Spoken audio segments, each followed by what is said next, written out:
पाहताय JB TV news. बातमीत सत्यता हीच आमची ओळख।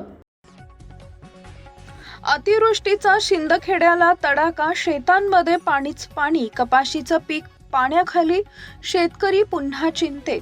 हवामान विभागाचा इशारा ठरला खरा, शिंदखेड्यात अतिवृष्टीनं शेतात साचले पाणी। धुळे जिल्ह्यासह शिंदखेडा व शिरपूर तालुक्यांना हवामान विभागानं दिलेला अतिवृष्टीचा इशारा अखेर खरा ठरला असून शुक्रवार दिनांक 31 जुलै मध्यरात्रीपासून सुरू झालेल्या मुसळधार पावसानं शिंदखेडा तालुक्यातील जनजीवन विस्कळीत झालंय।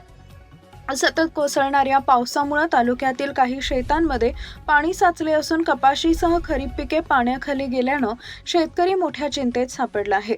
रात्रभर झालेल्या जोरदार पावसामुळे अनेक शेतांमध्ये अक्षरशः तळ्याचं स्वरूप निर्माण झालंय।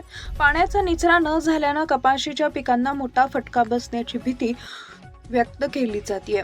आधीच आर्थिक संकटाचा सामना करणाऱ्या शेतकऱ्यांसमोर आता पिकांचं नुकसान होण्याचं नवं संकट उभं ठाकलंय।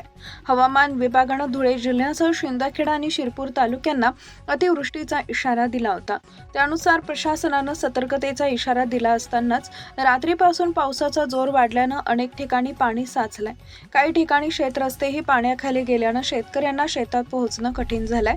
आगामी काही तासही पावसाचा जोर कायम राहण्याची शक्यता व्यक्त करण्यात येत असल्यानं शेतकरी आणि नागरिकांमध्ये चिंतेचं वातावरण आहे।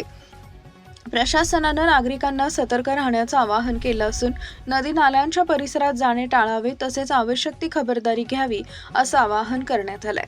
मुख्य संपादक Jatin Borse, JB TV news, Shindkheda, Dhule.